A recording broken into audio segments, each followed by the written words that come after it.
So good evening, good morning to everyone joining us from around the world. Thank you so much, Mr. Sarabhai, for joining us all the way from Australia. We also have our Director, Educational Initiatives from earthday.org, who's joining us from the US. And our Regional Director, Mrs. Karuna Singh, is joining us from Delhi. You can see that she's actually on the move in the car. So I thank everyone for joining us today. I'm Neela Majumdar with earthday.org, Director Education, South and Southeast Asia. And today, on the eve of National Teachers' Day, it gives me great pleasure to invite you for the virtual launch of a handbook for teachers called What is Climate Change? Innovative Ways to Engage Students. So I have Bryce here with me. Bryce, would you like to switch on your video so that we can see you? And perhaps you would like to give the welcome address and say how important climate literacy, mandating climate literacy is for us at earthday.org, and how we want it to be mandated in schools all across the globe. Can you hear me?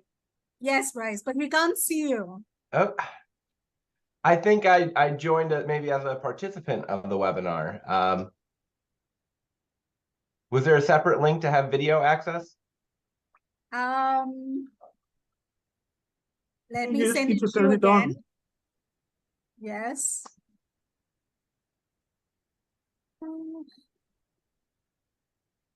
One second. And until then, I would actually like to ask Dr. Sarabhai to launch our ebook. Let me share the Zoom link with, share the screen with everyone so that they can see what the ebook looks like.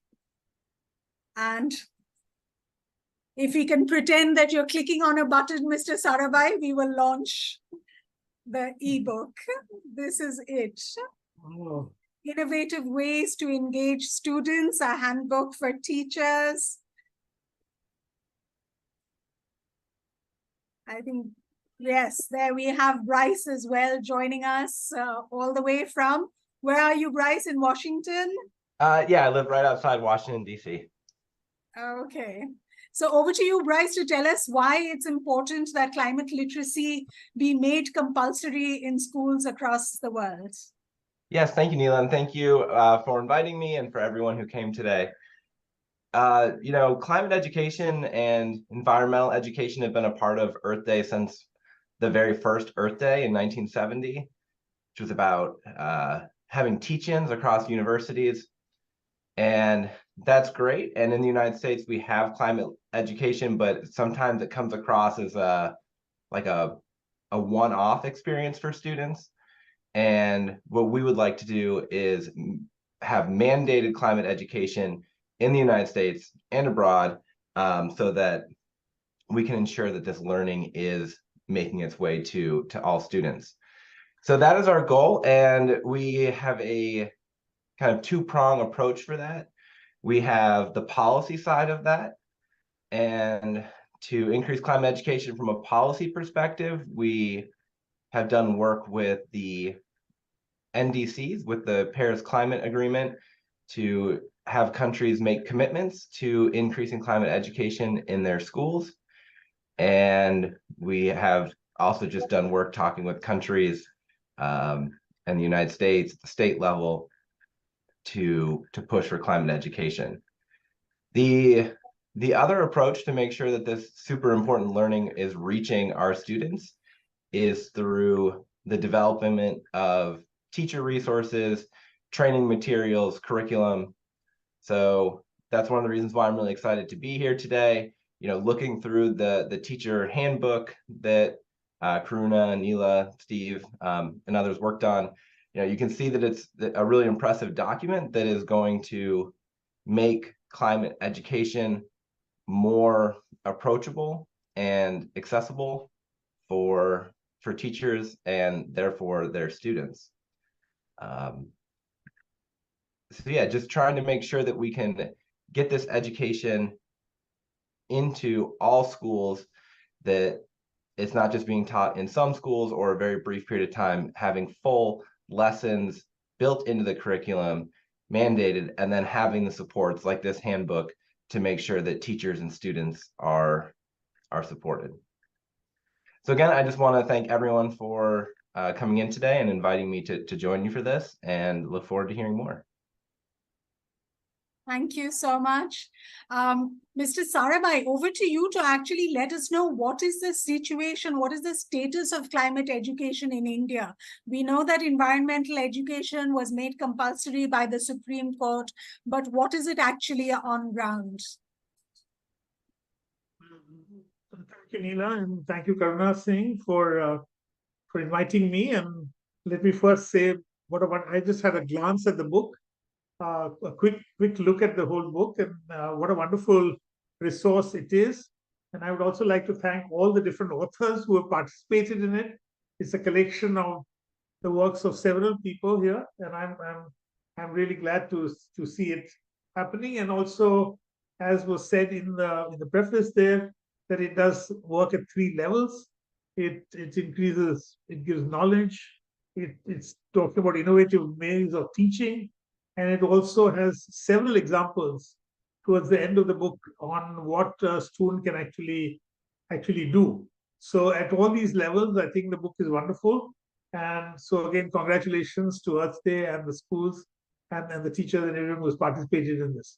And having said that, Neela, you rightly said, and Bryce, I don't know whether you're aware of this, that in India, as a result of a Supreme Court directive, environmental education became compulsory as a component of all levels of schooling and all levels of university, all levels of formal education. Now, this was something very unusual, and I don't think there are any countries in the world which have, there might be 1 or 2 who have followed it, but on the whole, India is the only significant country which has this. At that time, there was a lot of discussion whether it should remain a separate subject or whether it should be infused into the curriculum. And what we were very much part of that whole process. And what we said was that the primary levels, let it be a separate space, let it have a separate subject. But in the middle and secondary school level, let it be infused into the science, social studies, and some of the other subjects as well. So first of all, environmental education has a history. Neela asked me how well is it doing, and I think it has taken time. Every time we revise textbooks and others, it is getting better, and I think it's a fairly good level today. The new education policy has just come out about 2 years ago, and the curriculum framework on which the textbooks will be developed are being done. There are these 4 different levels, the foundational, preparatory, middle, and high schools. And at each level, there's new textbooks. So I think, first of all, this is happening. In that context, knowing the importance of climate change education, what many of us in India have felt is that it should be a part of this whole environmental education process. You cannot teach it you should not teach it as a separate subject in its own right, but as part of the education for sustainable development and environmental education. And how do you build it in? We have analyzed textbooks through all the standards and seen what are the specific places where climate change education can really be strengthened or brought in, where it is not, and what is the sequence in which it can be done. So let me tell you that just now, as part of the Center for Environmental Education, which I belong to, and we have had long partnerships with Earth Day Network and hope to continue with this, especially in climate change education.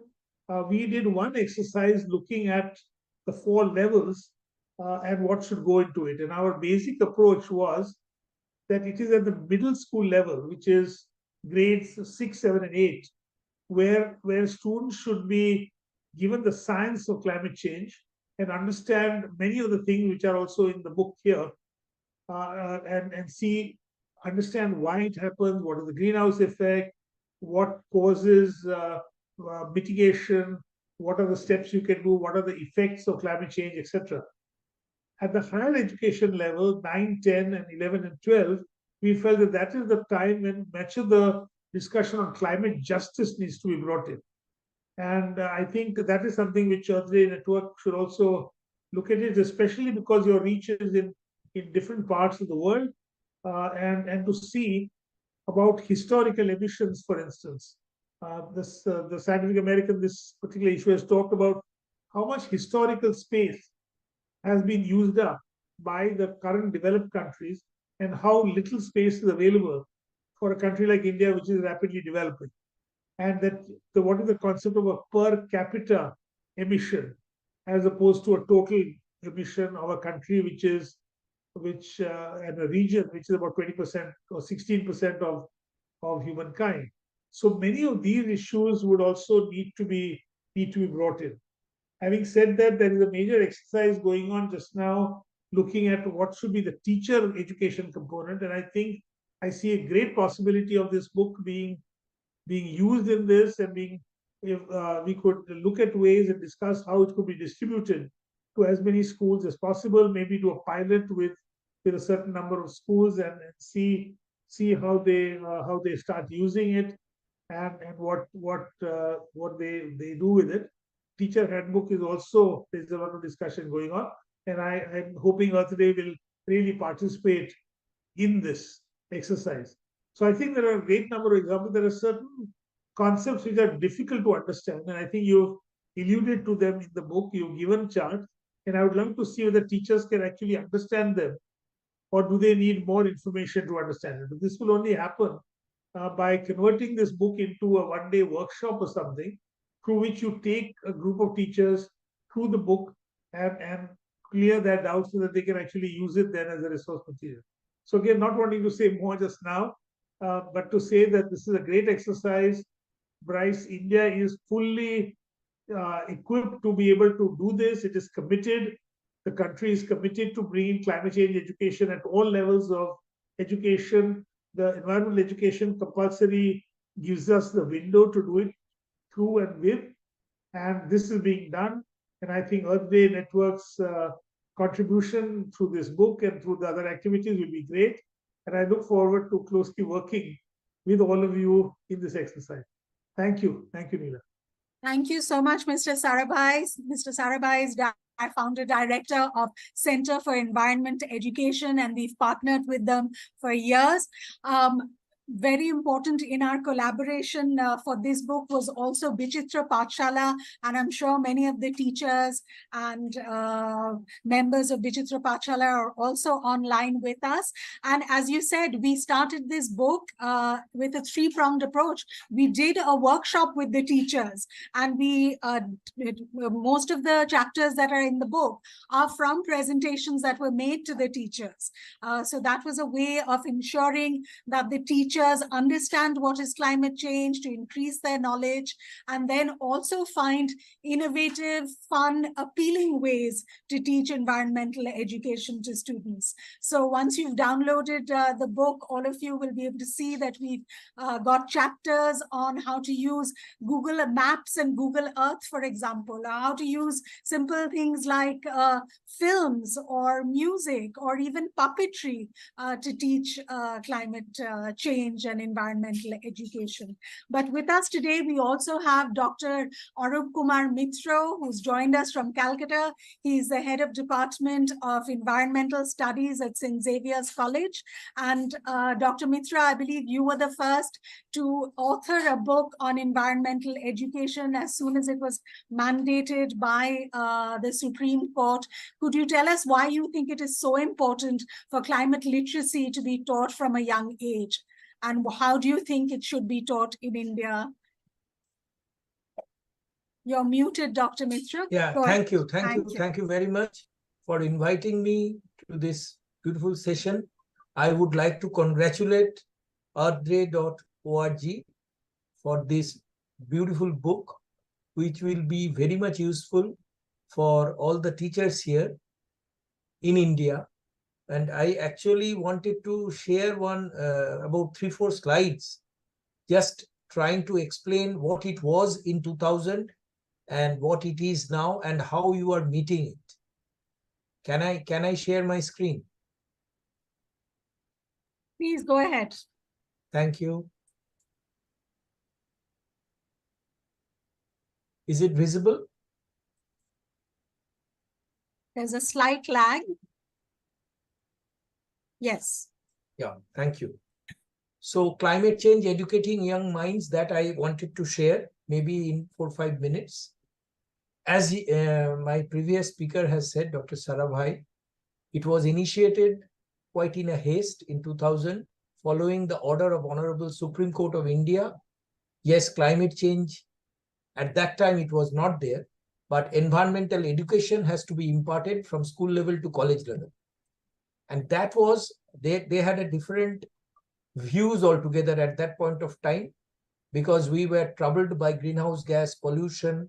So pollution of the biosphere and its control, importance of understanding environment, biodiversity, and sensitize the students with respect to this environmental education. Apart from that, definitely the associated problems came in. So gradually from school level, in the higher level, there were case studies discussed and project works given to students, and they actually visited factories and other source of pollution, and also studied that how it was mitigated and what is the comparison of greenhouse gas emission all over the world, because this global warming was growing at that time and there was definitely this ozone hole. But the present day problem is something very acute. Urbanization all over, expansion of urban centers. India is not an exception. Destruction of rainforest, the lung of the world. And definitely, currently we are having erratic rain all over the country. So we are trying to explain what is El Nino and how El Nino driven modification in rainfall will affect our agriculture and food security in India. And what is the probability of dead zone to get, catch of fishes from the sea.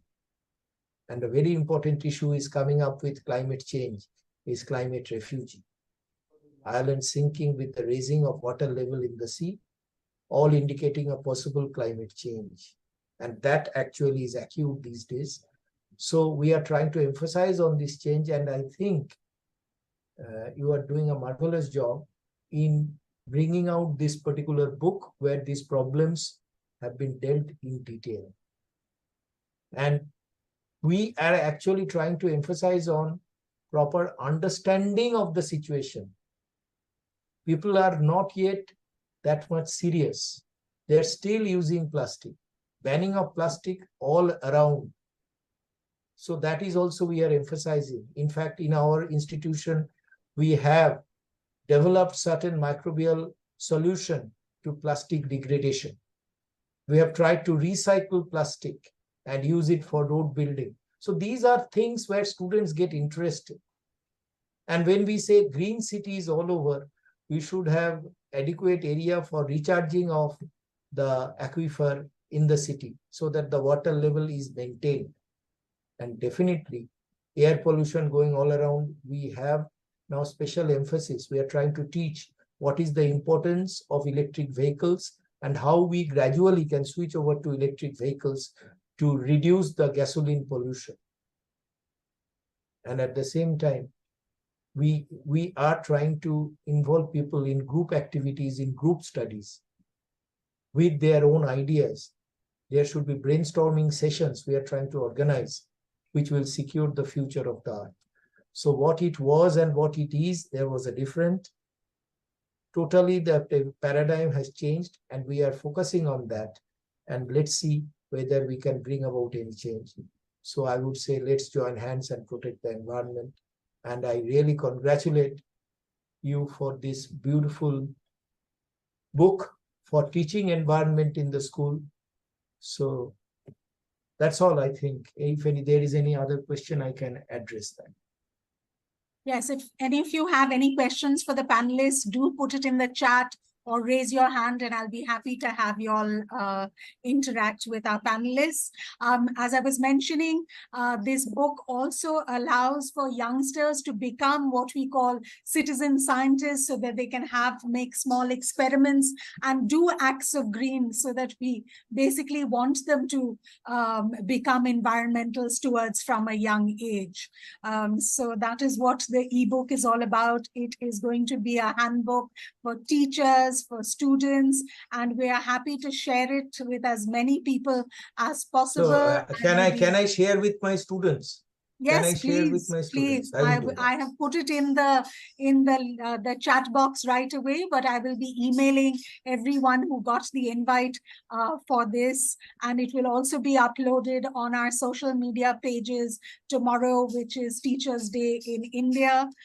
So we want everybody to have access to use this book, and as Mr. Sarabhai said, perhaps we can organize more workshops, and we are happy for you all to get in touch with us in order to do that, and we will be happy to interact with teachers, and do email us and continue to interact with us on our social media pages, so that we can continue to bring you interesting campaigns, initiatives, and of course all our contests.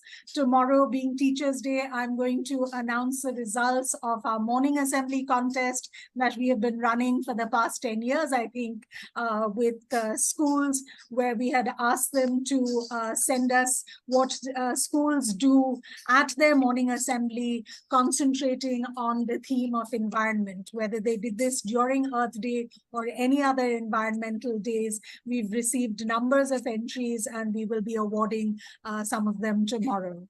Are there any hands raised? Otherwise, maybe Karuna, would you like to say a few words? I'm sorry, I'm in an area where the Wi-Fi is jammed, so you may not be able to hear me. But if you can, I really want to thank all those who contributed to the book, and in particular to Bijitra Pathshala that helped us put the whole thing together. I also want to thank our colleague from Washington, D.C., Bryce, that I want to thank the professor, and my good friend, Dr. Sarabhai, who always comes forward to do whatever we request him to do. And it has been a pleasure working with you. Thank you, Neela, for putting this together as well. And all the best to everyone. Bye-bye. So let me just take you through the ebook a little bit. This is what it looks like. I hope it is appealing to you all. We have an introductory note, how we put the book together, and then each of the chapters also has the contact details of the teacher and the collaborators who put it together. So I'm sure you will find it very interesting. It's about 114 pages, but it can also be sent across by WhatsApp. So I'm sure it will be a very inspiring teaching tool for everyone, and I hope that even the students could have a look at it and might enjoy it. So this is just to give you a glimpse of what it looks like. It looks we've tried to have lots of lovely illustrations. We've had simple, basically demystifying all the vocabulary related to climate change. What is the carbon footprint? How to measure the carbon footprint? What is the difference between climate and weather? And there are so many different ways. We've also taught the SDGs. And there are appendices as well, where you can actually go and look at more information. This is a chapter on how to use Google Maps and Google Earth. These are, as I mentioned, the small experiments that children can do to make them feel they are young citizen scientists. There are so many chapters. And then we come to the chapters that are more related to art, where we talk about how taking a film, whether it's The Inconvenient Truth or Before the Flood or so many other films, and turning it into a lesson plan. We even have activities for the students. We have questions for the students, so So this is an excellent handbook, which I hope you will all use, and do share with us your feedback on it. And what you think of it and how we can improve on it. We can always continue to add chapters. So please continue to interact with us and help us build more on this book and our other initiatives. This one was on how to make storyboards, which is part of another contest that we run with Vichitra Pathshala for the digital earth reel, how to make environmental films, and how you can teach through storyboards your lesson plans, or even make a film using that. This was on puppets, and I'm only halfway through the book, so I'll just quickly go through it. This was an animation film called Songs of the Earth that we developed with our ambassador, Shaumik Datta, who's a composer. And these songs and the small clips talk about things like sustainable fashion, the need to, as you say, end plastic pollution. So please do click on all the links that are here, because they will lead you to more material that you can use. So it really is a very interesting book. This is another program that we did on Rain Day. So not only is Earth Day commemorated, but Rain Day and other environmental days as well. This is Agastya, which is all about science labs, which help ignite the curiosity of students. And then here with another partner, Earth Warriors Global, how you can use cartoons and comic strips and things like that, creating an icon and using these cartoon characters, especially to teach younger children. So whether they are called Earth Warriors or Water Warriors, Sky Earth Warrior, these are great ways to reach out to even the younger students, so that they can be environmental stewards. Another program that we developed with our advisor, Professor Chetan Solanki, is how to be energy literate. And he says one actually needs a license to even switch on and off lights. So in very simple modules, we have taught people, he has explained to us how we can be more energy literate, and his mantra is all about, it's an OMG mantra: avoid, minimize, and generate. So we basically is trying to go solar. He's on a bus, solar powered bus, traveling across India at the moment. And he was able to send us in his chapter as well. This is the climate clocks, which could be sent to your educational institutes. Here is another one where we ask children to pledge. They can make a sort of tree of pledges with acts of green that they commit to at their school, whether it's at the assembly or on a particular day. So this is what the ebook looks like, ladies and gentlemen.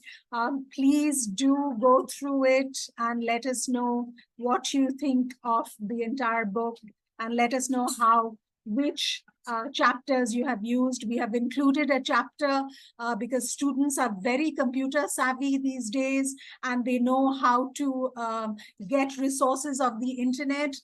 So this last chapter is all about how to pick up resources from the internet to use in lesson plans.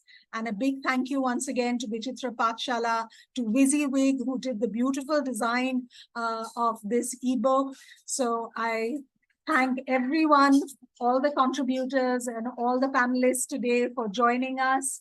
I think we